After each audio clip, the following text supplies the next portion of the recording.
Hey guys, what's up and welcome to another video. Today we have a whole bunch of awesome things to get done, so let's quickly go through the list. We're going to Up Garage, selling some old parts. Then we're going to go to Yellow Hat, get some engine oil and filter, do a service on this because we need to get the car ready for another drift event that Oka-chan's invited me to at Tsukuba 1000.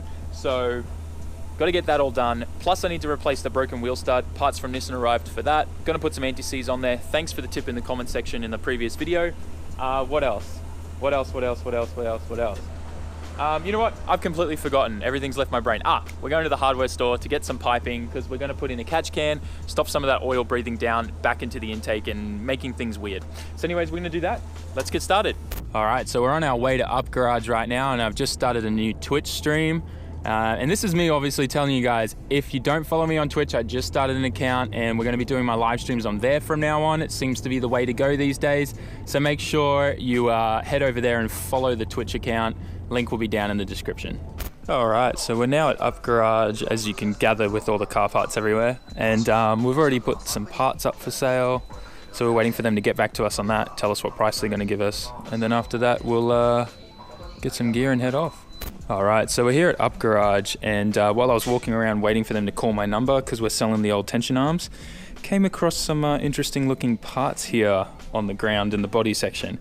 These are the front bar, the over fenders, the rear bar, and there's also the front over fenders for their competition D1 car. So it's kind of cool, which is an S15 if you guys have seen it.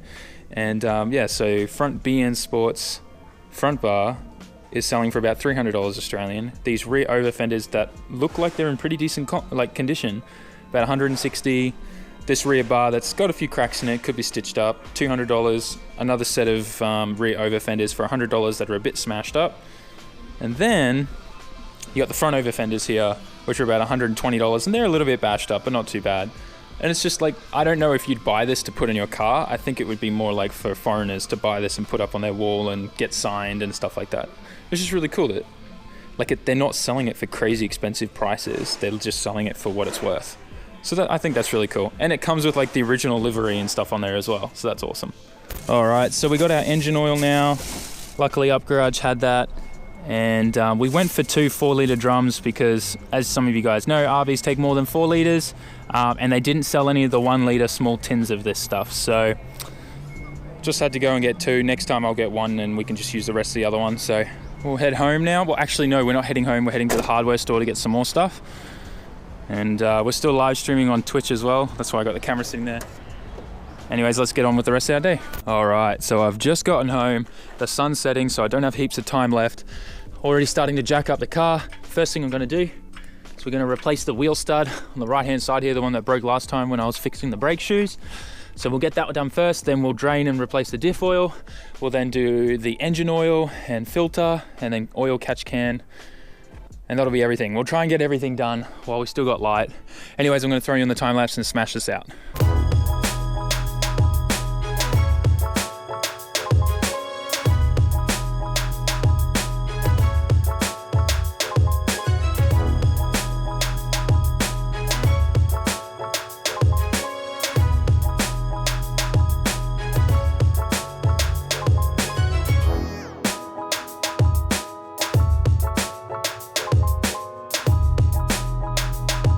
So we're onto the diff now. As you guys can tell, it's gotten really dark and I got lights set up. You know, just super committed, I guess, to getting my car ready for the next drift event. You saw me take out the studs. Here's the broken, snapped off one. And then I swapped out this one as well because it's chipped here on the edge and it's a real pain to thread nuts onto. So I figured, why not? I got a whole bunch of spare studs just in case I break any more. So I got 5 of those, so should be good for a while now. Now with the diff, it's super easy. All you got to do is take out the drain plug, drain all your oil into your collector. In Japan, we use these oil disposable kind of boxes. It's a box full of all this absorbent cloth. They're super cool. Once it's full, you then just toss it in the trash. This takes up to 6.5 litres, which is like engine and diff, so that's really good. Otherwise, once you've done that, you put the drain plug back in, seal it up with some more, like a little bit of RTV. Then the fill cap's up on the side up there, normally directly under the exhaust, so sometimes you do have to take that off to get to it. And you just pump it full of the oil that's recommended for the 2-way diff or the LSD that you have until a little bit oozes out. Then you know it's full, screw it back in and you're good to go. And then after that, we'll get to the front of the car, we'll do the engine oil, filter, and then we'll also do the oil catch can. So anyways, let's put you guys back on the time lapse and get back to work.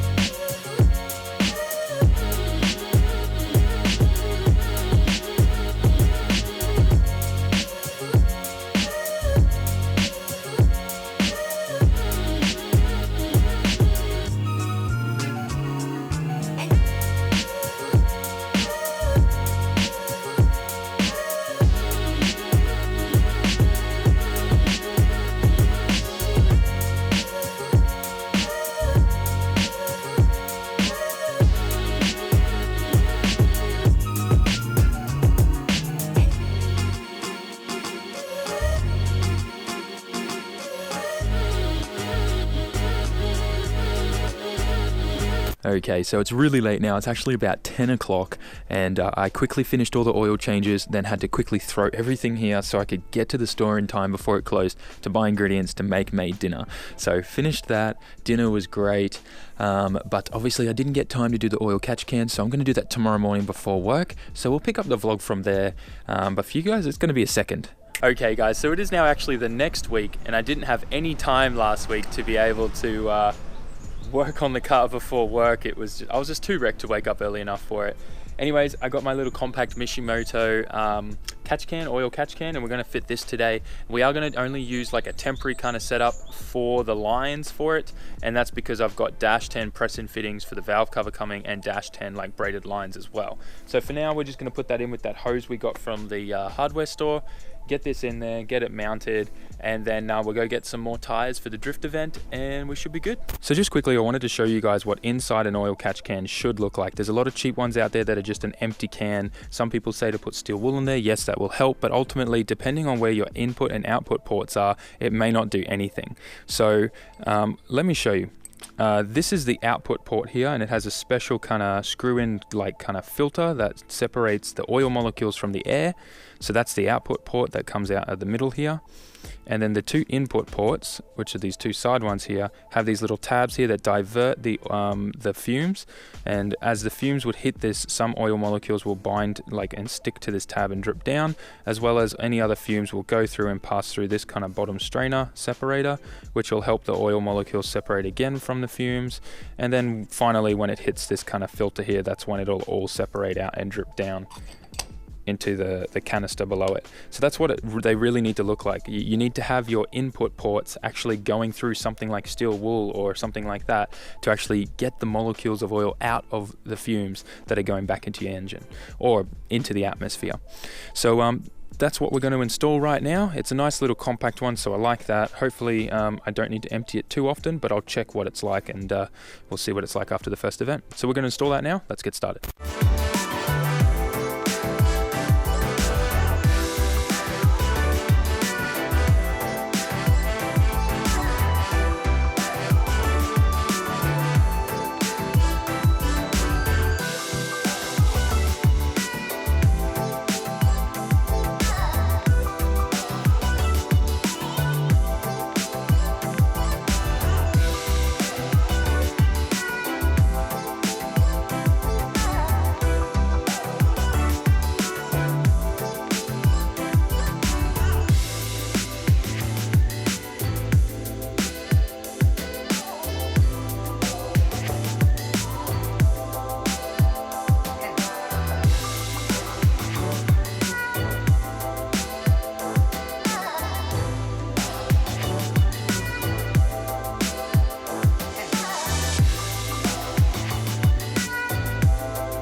Okay, so I'm finished now and things did take a little bit longer than expected, but that's cars, so yeah. Anyways, let me quickly run you through what I've done. Obviously still using the factory press and fittings. This one's a 90 degrees, so it was perfect. I just had to kind of turn it this way. And then this one, I had to bash and bend over the top to kind of seal that off. I did test it by blowing through it, and it definitely is sealed up the top here, and it only comes out here. I also pressed that back in with a bit of silicone to hold it in there because it was a bit floppy and loose. All the lines then come through here, inlet, inlet, outlet. Outlet goes to the intake silicone pipe here down in front of the turbo, which you can't see because it's covered by everything. I don't like how this inlet kind of goes up over the pod filter, but that's okay because this pod filter and that will be going in the trash when I change to the Link ECU, and we'll be putting a nice compact Blitz pod filter, which will be about here, and then all the new AN lines that are coming, I have a right angle that will go in there, so that'll solve all of that as well. But otherwise, everything's all good to go. I'm going to close the bonnet. We're going to load the car up with my burners, these 4 here. I'm going to take them to SDF, and we're going to change them out for some new ones.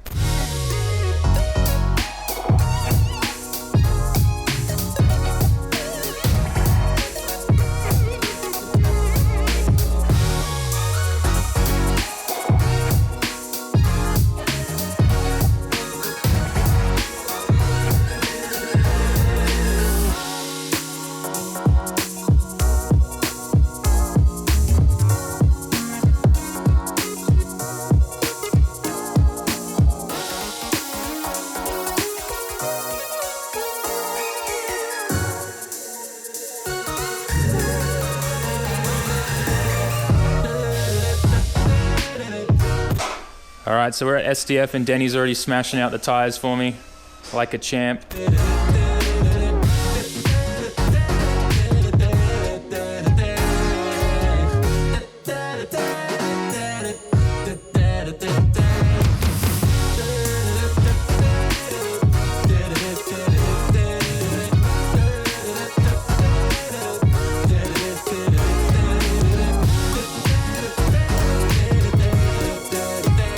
Alright, so all of the drift prep is now done and the car's packed, ready for tomorrow morning. Before I go though, tonight I'm having date night with May, so that means in about 15 minutes I'm going to leave. I'm going to meet her at the station. We're going to have dinner at our favorite pizza restaurant there. And then after that, coming home, getting as much sleep as I can before I need to get up at 4:30 a.m. to leave by 5 a.m. So it's definitely like I need to get up super early to get ahead of all the peak hour traffic to get on the other side of Tokyo where Tsukuba 1000 is. So that's going to be fun. Going to try and get as much rest as I can tonight. But anyways, I hope you guys enjoyed this video. You know, like general maintenance on the car, especially like if you're drifting your car or if you're taking it to the circuit or anything like that. If you're hard on your car, you need to make sure you maintain it and change all your fluids regularly. Anyways, I think that's about it for this video. Make sure you hit all my social media down in the description. I just started a Twitch account, so make sure you head over there and follow me, trying to get affiliate on there so we can start getting subscribers and all that type of stuff. And then, yeah, if you want to send me slap stickers or anything like that for mail time videos, I got my PO box address in there as well for you guys to send me stuff. But otherwise, guys, make sure you like, comment, share, and subscribe, and I'll catch you on the next video. Next video is drifting at Tsukuba 1000. Crazy fast entries. I can't wait. Ja, mata ne.